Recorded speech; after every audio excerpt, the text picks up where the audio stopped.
សួស្តីអ្នកនរគ្នាថ្ងៃនេះដែរចង់នាំអ្នកនរគ្នាទៅលេងកាណាដាទៀតហើយមេឃរៀងបើកថ្ងៃចឹងក៏ដាក់មក trip ទៅកាណាដាជាមួយចរុំមួយខ្ញុំហើយនឹងពូខ្ញុំហើយនេះមកដល់ដែរបានថតទេសភាពពេកចេញពី Washington State មកហើយគឺមកដល់គឺថាបាក់បៀខ្លាំងមែនតើមកដល់មក1ជាងចឹងមករកអីញ៉ាំហើយដំបូងគេនេះគឺមកដល់ញ៉ាំ ramen មានបែបជប៉ុនជាធម្មតាកន្លែងហ្នឹងចាំឡាយខ្ញុំយូរដែរប៉ុន្តែកន្លែងនេះខ្ញុំទៅម្ដុំដែរគេ less tourist ដល់ពេលចឹងអត់សូវមានមនុស្សដែរហើយសំណាងរបស់ខ្ញុំហៅមកហ្នឹងរសជាតិដែលខ្ញុំហៅហ្នឹងវាមកចេញមុនគេទៀតខ្ញុំលើកនេះខ្ញុំសាកដែលគេដាក់ល្ងហើយនឹងស្លឹកខ្ទឹមច្រើនមានអីឆ្ងាញ់ដែរថាមិនឆ្ងាញ់ដែរថាគឺថាឆ្ងាញ់ហើយចូលចិត្តតែឲ្យតែពេលមកកាណាដាគឺថាបើចង់ញ៉ាំនេះគឺមិនញ៉ាំឡើងហ្នឹងអ្នកនរគ្នាកន្លែងហ្នឹងដែរឈ្មោះថា ramen tanpo គឺថាឆ្ងាញ់កន្លែងហ្នឹងសាច់តសៃមីរសជាតិសាច់ជ្រូកអីបន្លែអីគឺថាឆ្ងាញ់គេធ្វើឆ្ងាញ់បើអ្នកនរគ្នាបានមកលេងនៅកាណាដាកុំភ្លេចចូលសាកផងហើយនេះដែរក៏មាននៅសាខានៅអាមេរិកដែរប៉ុន្តែខ្ញុំគិតថាការញ៉ាំនៅកាណាដាឆ្ងាញ់ជាងចិត្តបណ្ដាសាញ៉ាំនៅនឹងដែរហើយអ្នកនរគ្នាមើលមុខតប្អូនចដោមួយខ្ញុំគឺថាឃ្លានដែរចឹងតាំងផឹកថាមកញ៉ាំមីប៉ុន្តែហិញចឹងដល់ពេលឡើងនៅរំបតូកាណាដាអាមេរិកខ្ញុំឆ្លងដែរពេលចឹងខ្ញុំចាំនិយាយដែរគឺឃ្លានយកមានថាចង់ថតរូបជុំគ្នាឃ្លានណាស់គឺដាក់ខប់មកដើម្បីញ៉ាំហើយអាចចឹងទៅដើរលេងកន្លែងផ្សេងហើយនេះដែរយើងញ៉ាំហើយអញ្ចឹងយើងក៏ហៅ park ដើម្បីដើរស្រកពោះពួកអីល្ងាចហ្នឹងគឺថាកក់តុកគេហួចចៃទៅញ៉ាំ omakase ជាលើកដំបូងនៅកាណាដាហើយអា park នេះឈ្មោះថា Linwood Canyon Park បើខ្ញុំចាំអត់ខុសទេគឺដូចជា park ដែលគេល្បីដែរនៅកាណាដានោះប៉ុន្តែអានេះគឺថា free entry យើងចូលទៅគេអត់មានអស់លុយយើងអត់ចាំតែអ្នកគ្នាគឺថាចូលទៅសួនហ្នឹងគឺថាយើងអត់ចាំបាច់អស់ទិញស្បត់គិតមនុស្សចូលទេហើយយើងអាចដើរឆ្លងស្ពានយោរបស់គេនឹងដែរហើយបើអ្នកនរគ្នាអាសាមក Vancouver ដឹងថានៅ Vancouver មានកន្លែងស្ពានយោម្នាក់គឺថាកន្លែងស្ពានយោមួយដែលតម្រូវឲ្យយើងទិញស្បត់ចូលទៅហ្នឹងគឺតម្លៃម្នាក់ក្នុងម្នាក់ដូចជា65កាណាដាចាអ្នកនរគ្នាទៅ5អីហ្នឹងមកដែរ65កាណាដាថា50រៀលដល់អស់ពី300អីចឹងយើងរកកន្លែងណា free ចឹងកន្លែងនេះកន្លែង free អ្នកនរគ្នាមកអស់តែលុយថ្លៃចតឡានទេហើយចតឡានហ្នឹង1ម៉ោងអស់តែ$2កាណាដាចឹងអ្នកនរគ្នាអាចចោះបានហើយកន្លែងហ្នឹងរបៀបថាឃើញមានគេមកលេងច្រើនមែនតើហើយទេសភាពនៅក្នុងហ្នឹងឡើងស្អាតអ្នកនរគ្នាដែលមើលរឿងអីគេថ្លៃឡែកគេអ្នកនរគ្នាគឺដើរចូលទៅក្នុងហ្នឹងមានអារម្មណ៍ថាដូចក្នុងរឿងហ្នឹងមែនតើហ្មងអារបៀបថាពន្លឺព្រះអាទិត្យចាំងមកចំចន្លោះដើមឈើហ្នឹងគឺថាស្អាតមែនតើអ្នកនរគ្នាហើយមានអារម្មណ៍ថាដូចតែភ្លៀងអាទិត្យមុនអញ្ចឹងវាដល់តែភ្លៀងហើយចឹងមានអារម្មណ៍ថាហើយណាមួយចាប់ផ្ដើមកដាលឡើងវិញចឹងតែទឹកហ្នឹងវាហូរហើយបន្ទាប់មកពីដាលឡើងផាត់ពួកយើងក៏បានទិញតែគុជញ៉ាំតែនេះរបៀបថារបស់គេមែនតើគួរជាអ្នកនរគ្នាទៅទឹកក្លប់នឹងស្វាយខាងក្នុងនោះមានខ្ទិះដូងមានទឹកក្រូចមានអីចឹងឆ្ងាញ់អ្នកនរគ្នា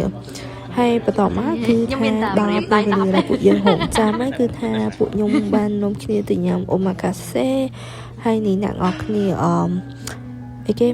មុខដំបងគេហ្នឹងគឺពងទាចំហុយហើយជឿចិត្តណាស់អ្នកនរគ្នារឿងទៀតចប់ថែមគ្រឿងថែមអីខ្លួនឯងហ្នឹងគឺថាបានឃើញចឹងហ្នឹងគឺថាលេខ1ហ្មងហើយនេះដែរគឺជា chef ហើយគាត់កំពុងរៀបចំ appetizer នេះដែលហៅថា pitata ហើយសាច់គោនឹងឆៅហើយគេលាយគ្រឿងជាមួយ Asari soup is Japanese crab soup.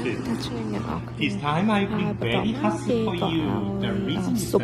the bottom dish is very ស៊ុបលីងញ៉ាំដែរអ្នកនរគ្នាពេលខ្ញុំញ៉ាំទៅខ្ញុំនឹកកពតមែនតើអ្នកនរគ្នាញ៉ាំដាក់មួយម៉ាត់គឺមានអារម្មណ៍ថាដូចបានទៅដល់កពតចឹងក្លិនដូចខ្វាយជីដល់ឆ្នេរបើអួយមកក្លិនហ្នឹងក្លិនទឹកសមុទ្រមកសុភីខ្ញុំអានេះគឺយកទៅបាត់ធំទៅ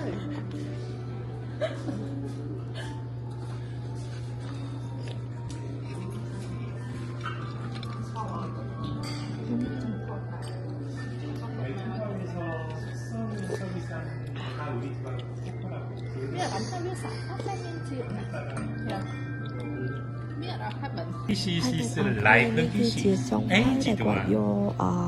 កថៃដែលមកបង្ហាញនៅថាគាត់ត្រូវ Oh, sure, why ធ្វើម្ហូបឲ្យយើងញ៉ាំ But I'm very shy guy, you know. គាត់ដែរថតរូបចឹងគាត់ឲ្យគាត់ទុកឲ្យយូរថតហើយគឺជា course ទី3ដែលជារបៀប sashimi ហើយគេមានឲ្យញ៉ាំតាមលេខរៀងគេនឹងភ្លេចបាត់ហើយយូរដែរហើយតែបានកាត់វីដេអូ Boiling 2 times. ហើយអ្នកនរគ្នាសាច់ថៃនៅកន្លែងគាត់ថ្មីស្រស់មែនតើហើយនេះគេខ្ញុំអត់ដឹងហៅអីទេភ្លេចបាត់ហើយតែដឹងថាឆ្ងាញ់ហើយនេះបងប្អូនចូលរួមខ្ញុំនេះចិននេះញ៉ាំហើយ Yankee មកហេតុ បងខ្ញុំមានច្រើនមកអ្នកនរគ្នាហើយនេះអំណុយសខាងក្រោយហ្នឹងសិតគេឲ្យណាប៉ុន្តែអត់ចាំថាអាហ្នឹងមានអីខ្លះប៉ុន្តែនឹងថា hand roll នេះរបៀបថាជូរអែមឆ្ងាញ់របៀបថាមិនជូរអែមរបៀបនេះទេប៉ុន្តែឆ្ងាញ់អត់ដូច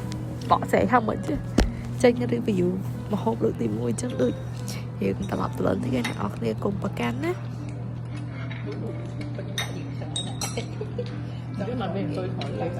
ហើយអ្នកនរគ្នាអមហូបឆ្ងាញ់ណាស់អ្នកនរគ្នាញ៉ាំនឹងអង្គុយសោយនឹងហើយរបៀបថាមួយម៉ាត់របស់គេហ្នឹងគឺថាមានន័យមែនតើលើបងមួយចដោខ្ញុំឲ្យបងប្អូនខ្ញុំឃើញវានៅឡៃកាច់រៀងហ្នឹងចឹងតែបានថាថតជុំគ្នាហើយនិយាយថាមួយសិត influencer តែវីដេអូអត់ដែលផុសកាន់សោះអត់ដែលផុសឃើញវាផុសទេទៅមកពូហ្នឹងដាក់ថាវាទៅម្នាក់ឯងអីចឹង នេះមួយម៉ាត់ទៀតនេះ hand roll មួយទៀតហើយទៅមានអារម្មណ៍ថាវាមួយម៉ាត់ហ្នឹងប៉ុន្តែគាត់តតែចាប់គឺថាឆ្អែតហ្មងអូហើយនេះគឺជាថៃដែលគេយកមកធ្វើនីគីរីឲ្យយើងញ៉ាំអាមុនហ្នឹងគឺសម្រាប់ sashimi ចាអ្នកនរគ្នាចង់ដឹងថាកន្លែងគាត់ឈ្មោះអីអ្នកនរគ្នាជួយ comment ក្រោមនឹងផងហើយកន្លែងគាត់ហ្នឹងមានធូរថ្លៃមែនតើអ្នកនរគ្នានេះ macro ហើយនេះ shrimp គាត់ shrimp នឹងឆ្ងាញ់អ្នកនរគ្នាគាត់ដាក់ទឹកសឲ្យឆ្ងាញ់ហើយនេះ scallop ពី Hokkaido ហើយគាត់ក៏ប្រាប់របៀបញ៉ាំដែរខ្ញុំបានថតហើយអ្នកនរគ្នាឃើញខ្ញុំកាន់ដៃកុំប្រកាន់ហើយគាត់ថាឲ្យព្យាយាមឲ្យកាន់ឲ្យដាក់មួយម៉ាត់អស់អ្នកនរគ្នាតែដល់ពេលដាក់មួយម៉ាត់ទាំងអស់ទៅមិនជាតិរបស់គេមែនតែរៀងតលបន្តិចគាត់រៀង creamy ចឹងប៉ុន្តែឆ្ងាញ់អ្នកនរគ្នាគេតលបន្តិចប៉ុន្តែលិតហើយហូបឡើងអស់ហ្មងអ្នកនរគ្នាហើយមកហូបគេមានច្រើនមុខទៀតប៉ុន្តែថតបានតែប៉ុណ្្នឹងអ្នកនរគ្នាចេញ review មកហូបលើកទី1ថតបានតិចតួចហើយនេះគឺspaghetti គេមានតែប៉ុណ្្នឹងឯងអ្នកនរគ្នាហើយជួយ like ហើយ subscribe ឲ្យផងអរគុណបាយ